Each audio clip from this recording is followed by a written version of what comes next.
Ranjana and Virat love story. इस कहानी को एक बार जरूर से पढ़े, शायद आपके साथ ऐसा कुछ हुआ हो। मेरे साथ तो काफी बार हुआ है। अगर आपके साथ हुआ हो तो कमेंट जरूर करें और वेबसाइट को फॉलो करें। विराट एक पेपर देने के लिए अपने गांव से साथ की तरफ निकलता है और विराट जिस शहर में जा रहा था उसका नाम कानपुर हुआ करता था। विराट का गांव कानपुर से करीब 145 किलोमीटर दूर था, तो विराट को बस से सफर करना था। विराट अपने घर से गांव के बस स्टैंड पर पहुंचा और बस का इंतजार करने लगा। कुछ समय के बस आई तो विराट बस में चढ़ गया और बस में सीट देखने लगा और कुछ देर तक सीट नहीं मिली तो विराट ने एक लड़की से बोला, क्या मैं सीट पर बैठ जाऊं? और उस लड़की का जवाब आता है, हम जी बिल्कुल, ये सीट खाली है। विराट सोने बैग को अपने पास रखता है और उसमें से एक बुक निकाल के पढ़ने लगता है, जबकि वो लड़की अपने कानों में ईयरफोन लगाई गाने सुन रही थी।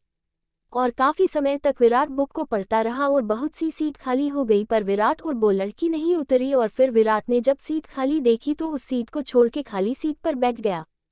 और ये देख वो लड़की सोच में पड़ गई कि कमाल है, ये लड़का, इसके पास में लड़की बैठी थी, उसे छोड़ के खाली सीट पर जा बैठा। लड़के तो लड़की के पास में बैठने के बहाने खोजते हैं और ये लड़का है कि लड़की से दूर जा रहा है। और कुछ देर में आधी से ज्यादा बस खाली हो गई और फिर वो लड़की उठकर फिर से विराट के पास पहुंच गई। और फिर उस लड़की ने विराट से कुछ कहा और बोली, आप कानपुर जा रहे हैं क्या? और फिर विराट ने जवाब दिया कि है। और फिर उस लड़की ने विराट को अपना नाम बताए तो विराट ने कहा, आपका नाम बहुत अच्छा है।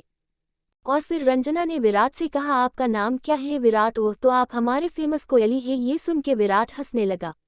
और फिर रंजना ने कहा, आप लगता है पढ़ाई ज्यादा करते हैं। तो विराट ने कहा कि नहीं, पर आज करने का मन इसलिए कर रहा है कि कानपुर पहुंचते ही मुझे बड़े बड़े पेपर देने हैं, इसलिए मैं पढ़ी हुई चीज जल्दी भूल जाता हूँ, इसलिए अभी पढ़ते पढ़ते जाएंगे तो कुछ तो याद रहेगा।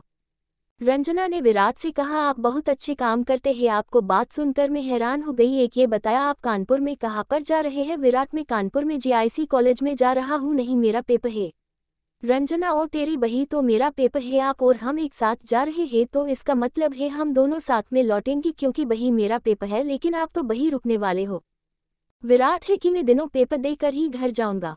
रंजना उदास हो गई और बोली, हाँ आप कर सकते हैं, पर हम लड़की ही कहाँ रुकेंगे, हमारा तो ये पर की नहीं है और मेरा तो ये पर की ठिकाना भी नहीं है।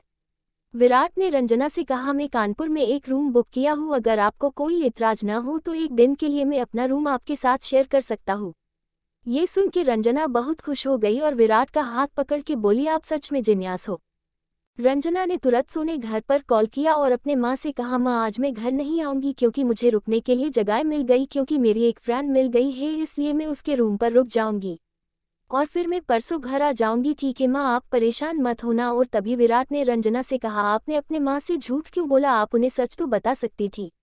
और तभी रंजना ने विराट से कहा, आप मेरे फ्रेंड नहीं है क्या? विराट, सभी तक तो नहीं था, पर आपने बना लिया। ये सुनकर रंजना हंसने लगी और बोली, यार मैं सच बताऊं तो मेरी माँ बहुत पुराने ख्याल की है।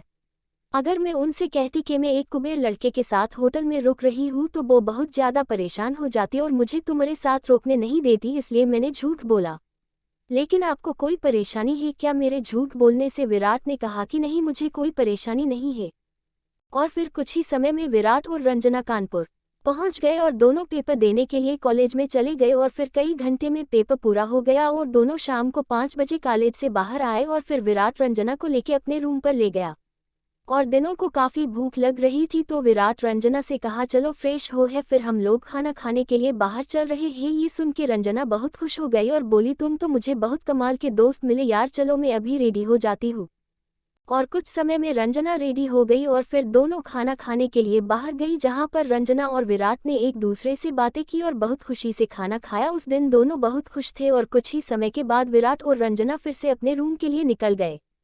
और फिर रूम में जाने के बाद दोनों एक ही बिस्तर पर अलग अलग साइड में लेट गए और काफी रात्रि तक जागने के बाद फिर दोनों सो गए। और फिर सुबह की मीटिंग में दिनों का पेपर था, इसलिए दोनों जल्दी उठे और फिर दोनों एक साथ पेपर देने के लिए निकल गए। और करीब 3 घंटे के बाद फिर से विराट और रंजना कॉलेज के बाहर से और बहुत खुश थी कि विराट और रंजना का पेपर अच्छा गया था। और फिर दोनों अपने रूम पर आए और फिर विराट ने रंजना से कहा, क्या आप हमारे साथ ही घर चलोगे?